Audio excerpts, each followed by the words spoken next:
After an eternity without live poker, well, just actually 4 weeks, the EPT is back, and back in the most bizarre location it will ever visit. EPT Moscow was cancelled, and as a last-ditch resort, the event was moved to Kiev. So I came with Andrew Feldman. We had no idea what to expect from the place or from the tournament. Kiev is an interesting city, but actually far poorer than I imagined, and very obviously kind of the communist times weren't that long ago. Seems something a little bit sick about holding a poker tournament in such a poor city, but we're glad that we're here, and it's been a good day. The event is being held in this kind of massive high school gym, and the bizarreness of it came to a fore after 2 hours of the tournament when the lights went off and it was just almost pitch blackness.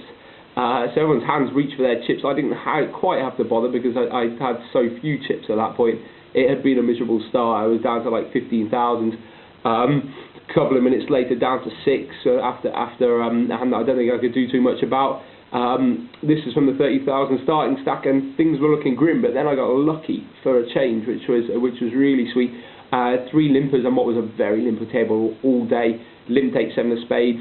Flop 8-7-4 with 2 hearts, so I've probably got the best hand, but it's going to be some kind of sweat. Some limper under the gun bets 1200, one guy calls, I shit for like 55. So I kind of imagine they're both going to call, I'm going to be sweating 11 outs from this guy, 12 different outs from the other guy. But it turned out perfect. One guy passed and the other guy called with the perfect hand for me. He had Queen 8, so I was sweating just 3 outs. That held. 50k, a couple of hands later I have kings under the gun raised, both blinds call. Flop is 8-7-6, 2 hearts, which is really ugly. And the small blind actually leads out for 2200, which was near the size of the pot. I really didn't know what to do with 2 kings here. There's actually a good case for passing, I think, against the range, which is made up of hands that are beating me or hands that are drawing pretty strong against me. Of course, the other option is to call in and take a card off. That's what I did, but really without a specific plan for exactly what I do if a 7 pairs or a jack comes or whatever. Luckily enough, it became no decision because the turn was a beautiful king. Slightly less beautiful was the 3rd heart, but the guy looked a bit frustrated at that fact himself, and after a few seconds thought, shit, 12k into the 8k pot. And I kind of had to sigh and call it, imagining that I was at least going to have a good sweat against a lot of outs. But he once again had the perfect hand. He actually had flopped a set of 8, so how about that for a turn card?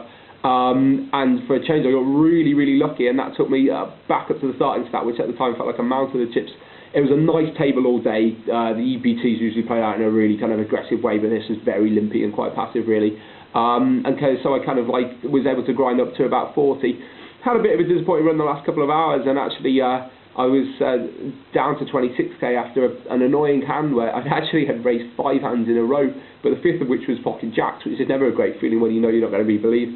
I raised short stack calls and mid position button calls, and the flop's king 5 with no suit, and I bet 2200. They're both playing about 11k, and I'm going to have to call a shove. Well, what happened was not a shove, but after the first guy called, then the button raised, but for half of his remaining stack. So facing the decision with jacks on king 5, I was swayed by the fact that this now looks really strong. If he's bluffed, it's brilliant to do that. If he's got a king, to be honest, it's pretty awful to make that move that does look so strong. So I passed that, was down to 26, and what looked like was going to be a grim day was saved about 4 hands from the end in beautiful fashion. I raised 5 under the gun to 1600. The one player who had played really well at the table was a German kid on my left, and he made it 42. And this is under the gun and under the gun +1, so it felt like it was pretty strong. But almost because of that fact, I felt able to call with 5s with very good implied odds to try and hit a set. So I called the 42, missed. Flop was jack 10. I checked, and kind of bizarrely he checked. Turn is absolute gin. It was a 5. How do I make the most money from this hand? If he's got queens or if he's got ace king, I don't know, but I think the small lead is pretty good because it gives him a good chance to turn his hand into a bluff, or of course to call the turn and river. So I bet 45 he called. River's ugly, it's a 10 for now, jack 10, 10, 5. It's actually not as ugly as it seems because he probably didn't raise ace jack, and he's probably not got ace 10 or something like that. But I now kind of have the, whatever it might be, 5th nuts or something on the board. So I've now got 21, there's about 21 in the pot, and it's tough, what do I do? I've got a mix, possibly getting away from the hand with playing the hand for value. So I decided to bet 10k, and that was designed to very lightly get a call from ace high, I think, because my line could be pretty buffy here. So I desperately wanted to call. What I did not want was him to then say all in, and left me with a disgusting decision for all my chips. I counted it down, it's 11k more.